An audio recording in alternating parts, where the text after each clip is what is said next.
اللهم صل على سيدنا محمد. النهاردة هنعمل مع بعض وصفة الكبير والصغير بيحبها، خاصة الناس عشاق الشوكولاتة. النهاردة هنعمل مع بعض بسكوت بيمبو بطريقة سهلة وبسيطة وسريعة، والمكونات تكاد تكون كلها موجودة عندنا في البيت. حطوا اللايك وطلعوا لي الفيديو اكسبلور، ويلا نبدأ على طول بالمقادير. اول حاجة هبدأ بيها، معايا نص كوباية من الزبدة، هضيف عليهم نص كوباية من السكر، هقلبهم كويس جدا جدا مع بعض، وبعد كده هضيف عليهم بيضاية بدرجة حرارة الغرفة،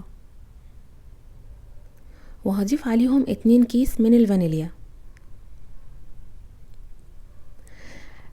وهفضل ان انا اضربهم مع بعض كويس جدا جدا لحد ما احس ان الكريستالات بتاعه السكر دابت معايا خالص. بعد كده هحضر كوباية من الدقيق، عليها ربع معلقة صغيرة من البيكنج باودر ورشة من الملح. هنزل اول حاجة بكوباية الدقيق وابتدي ان انا اقلب المكونات كلها مع بعضها. لو حسيت ان العجينة بتلزق معايا شوية، هبتدي ان انا اضيف معلقتين من الدقيق لحد ما اوصل لقوام العجينة يكون متماسك وفي نفس الوقت طري، ما تكونش معايا العجينة ناشفة. العجينة دي احنا مش هنضيف عليها ولا حليب ولا مية، لان احنا عايزين البسكوت يبقى ناعم معانا وما يكونش ناشف. في فرق ما بين البسكوت الناشف قوي قوي اللي بيتضاف له حليب او بيتضيف له ميه، وفرق ما بين البسكوت الناعم اللي هو بيدوب معانا بدون اي اضافات من الميه ومن الحليب. هنا كانت العجينه معايا برضو لسه طريه، هبتدي ان انا احط الدقيق واحده واحده. ليه بننزل الدقيق واحده واحده؟ علشان احنا مش هنضيف تاني معانا زبده ولا هنضيف بيض، فاحنا عايزين المقادير بتاعتنا تبقى مظبوطه. من اول ما بدأنا بالزبده وبالسكر وبالبيض، هنبتدي ان احنا ننزل الدقيق واحده واحده لحد ما هوصل للقوام ده بتاع العجينه. طيب معانا قطعتين، مقاس وسط ومقاس صغير، تقدري تعملي المقاس اللي انت تفضليه. انا هقطع بالمقاس الوسط. طيب انت ما عندكيش القطاعات دي، تقدري تجيبي كوبايه صغيره او فنجان صغير وتبتدي ان انت تقطعي بيه العجينه بتاعتك زي ما تحبي. هنعمل حاجه سهله جدا تسهل علينا الفرد بتاع العجينه وتسهل علينا التقطيع وتسهل علينا ان احنا نمسك البسكوته من غير ما تتكسر معانا.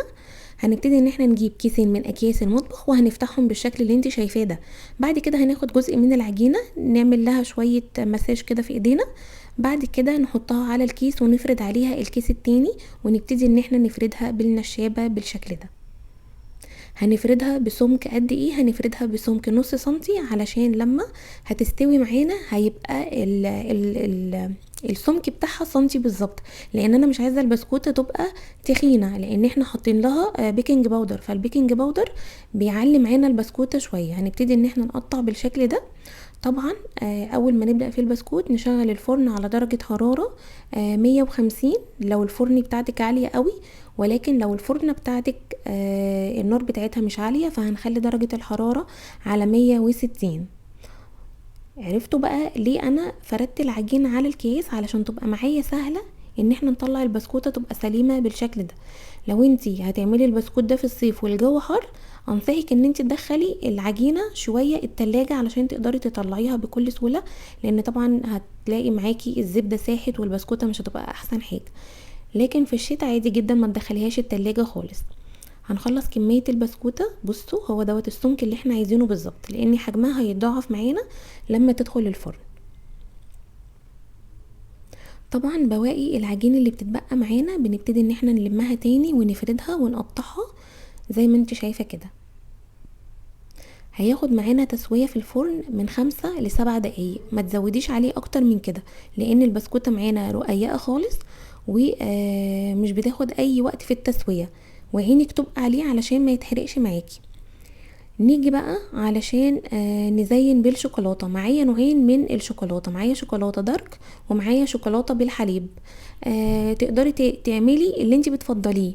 ممكن تغلفي البسكوته كلها بالشوكولاته بالحليب وتعملي عليها خطوط من فوق بالشوكولاته دارك، وممكن العكس صحيح. انا هنا حطيت الشوكولاته الدارك وحطيت عليها 3 معالق من الزيت ودخلتهم الميكروويف لحد ما دابوا معانا كده علشان نغلف بيهم البسكوته، وبعد كده هدوب شوكولاته بالحليب علشان اعمل عليهم الخطوط من فوق. فاللي انت بتفضليه في الطعم تقدري ان انت تعمليه. وادي البسكوت استوى معانا وطلع تحفة جدا يا جماعة. بتمنى ان انتوا تجربوه. دي التسوية المظبوطة بتاعته. طبعا هيستوي، هنسيبه في نفس الصينية مش هنحركه لحد ما يبرد خالص، وبعد كده ننقله في طبق تاني ونخلص باقي الكمية. وانصحك ان انت تخبزي البسكوت بتاعك في صينية تكون من الصواني بتاعة البسبوسة، ما تكونش صينية الجوانب بتاعتها عالية علشان البسكوت معاكي يبقى مستوي. هنشتغل في البسكوت بعد ما يبرد خالص. ما ينفعش ان احنا نشتغل في البسكوت نزينه وهو سخن، لان الشوكولاته من الحاجات الحساسه اللي بتسيح بسرعه، فلو حطيناها على حاجه دافيه او على حاجه سخنه هتبهدل معانا الدنيا. فانصحك ان انت تسيبي البسكوت لحد ما يبرد خالص خالص خالص. بصوا جمال البسكوت بجد يا جماعه خطير. اتمنى ان انتوا تجربوه. ولو وصلتوا معايا لحد هنا بتمنى ان انتوا تحطوا لايك للفيديو وتتابعوني علشان يوصل لكم كل جديد. وما فيش مانع برضو لو عملتوا لي شير للفيديو مع كل اصحابكم وحبايبكم. اخدنا بقى حبه من الشوكولاته، ابتدينا ان احنا نلزق البسكوتين كده مع بعض وننزلهم في الشوكولاته تاني، ونبتدي ان احنا نرفعهم على شوكه علشان اي زوايد من الشوكولاته تنزل زي ما انتوا شايفين كده.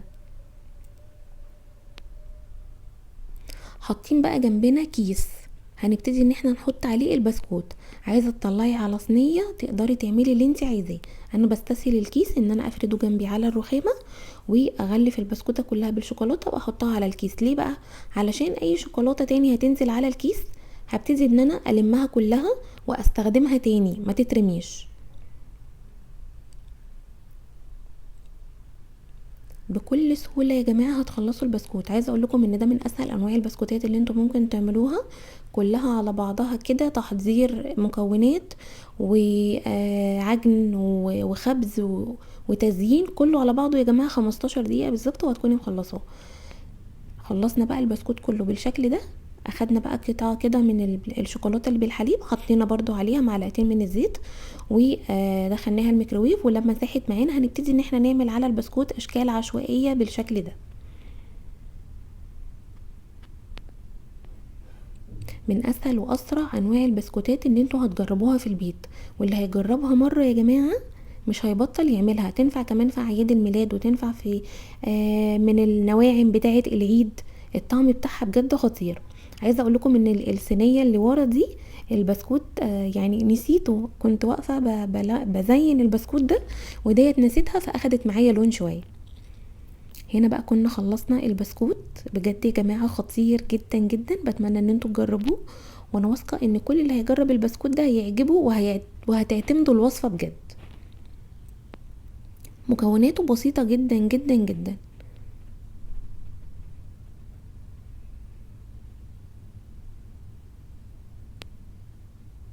انا دخلته التلاجة، نقلته على صينيه ودخلته التلاجة علشان يمسك نفسه شويه، وبعد كده هتبتدي بقى ان انت تطلعيه من الكيس. ولو لقيتي اي شوكولاته في الطروف تقدري ان انت تكسريها وتظبطي بقى البسكوته كده بدون اي تكسير ولا اي حاجه. بصوا ابتديت ان انا اخلي الشوكولاتايه كلها سمك واحد، اي شوكولاته زايده بقيت ان انا اشيلها.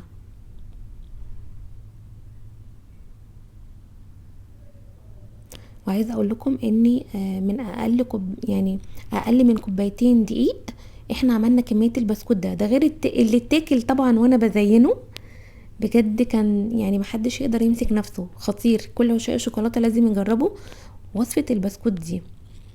هنمسك واحده بقى ونبتدي ان احنا نقطعها من النص وتشوفوا شكله عامل ازاي. عايزه اقول لكم ان انواع البسكوت دوت مشروع مربح وحلو جدا جدا جدا من البيت. بصوا شكله عامل ازاي، اللهم بارك، رهيب يا جماعه. القطمه منه مع كوبايه نسكافيه في حته تانية خالص. اهو ده بقى الشتاء اللي هو طول الوقت عايزين ناكل حاجه حلوه ونشرب حاجه سخنه، فاعملوه. وبتمنى ان هو يعجبكم، واشوفكم في وصفه جديده. باي باي.